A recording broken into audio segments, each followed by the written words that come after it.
Minsan daw, mayroong isang batang gamo-gamo na naakit sa liwanag ng apoy. Lumipad siya ng lumipad palibot sa apoy, palapit ng palapit sa apoy, hanggang sa magliyab ang pakpak niya.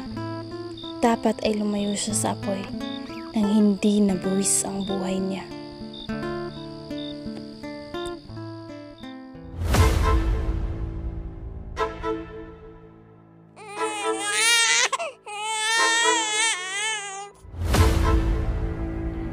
Bata pa lamang, lumilitaw na ang kanyang talino't pagkamalikhain. Nasilayan ang kalupitan ng kolonyal na kapangyarihan. Hindi po siya masama. Huwag niyo po siyang saktan. Pepe, alalahanin mo ang katotohanan, ang ating sandigan.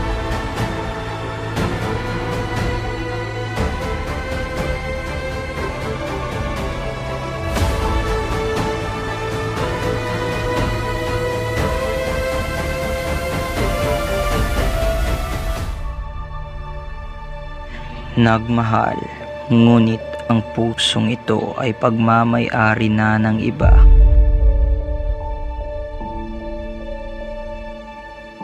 Sa bawat lihim na tinta, isinusulat ko ang damdaming hindi kayang ipahayag ng salita.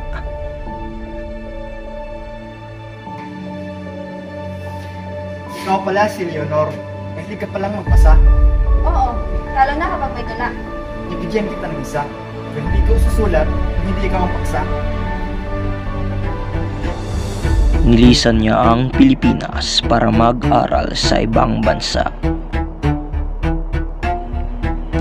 Sa Madrid, pinalalim niya ang kanyang kaalaman sa medisina at pilosopiya. I seek not just to heal the body, but the soul of my nation. Pumunta siya sa iba't ibang bansa at pinalawak ang kanyang kaalaman.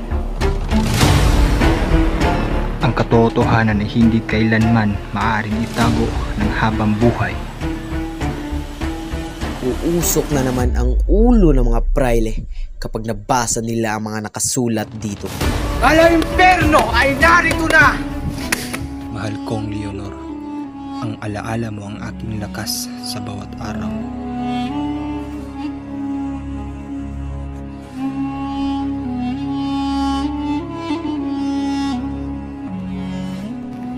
Mukhang hindi na siya nagpapadala ng sulat, anak. Masaya na siya sa mundong Europa. Walang tinig mula sa kanyang liham, kaya ako'y nanahimik na rin.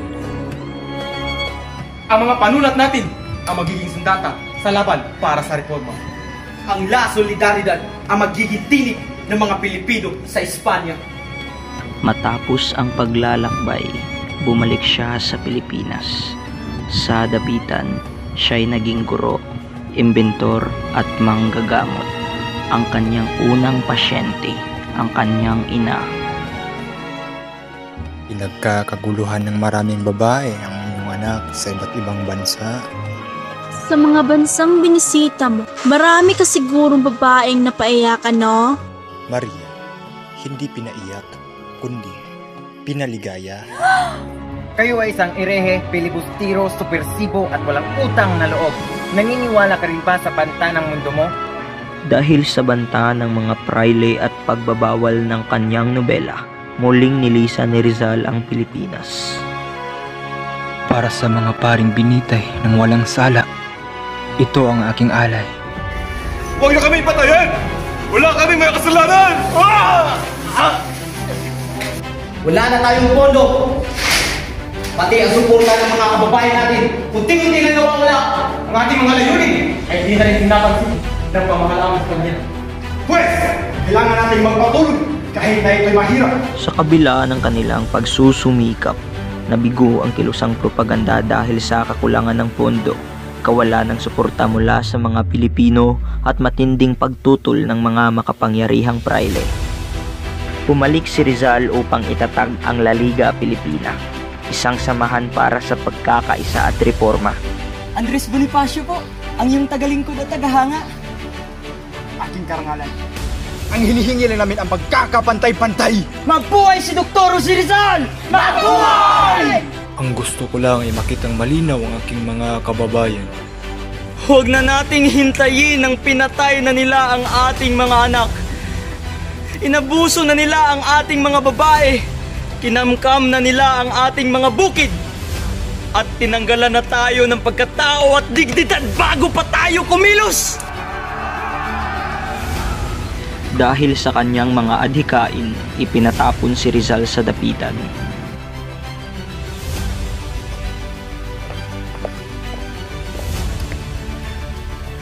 Sir, what can I help? My eye, they said you could help. Sa paghahanap ng lunas sa pagkabulag, dumating ang pag-ibig na hindi inaasahan. Jose Rizal, traidor de España, por traición si Ray Hicotano.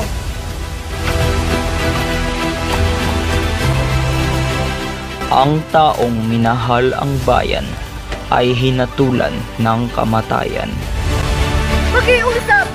Ilabas ninyo ang anak ko! Hawak nila ang buhay ng anak ko! Maawa kayo! Pakiusap! Adios, Patria Adorada, Rehiyon del Sol querida. Sa huling yugto ng kanyang buhay, hinarap niya ang kamatayan ng may tapang at dangal. Restos! Carguen! Apunten! Consumatum est! Fuego!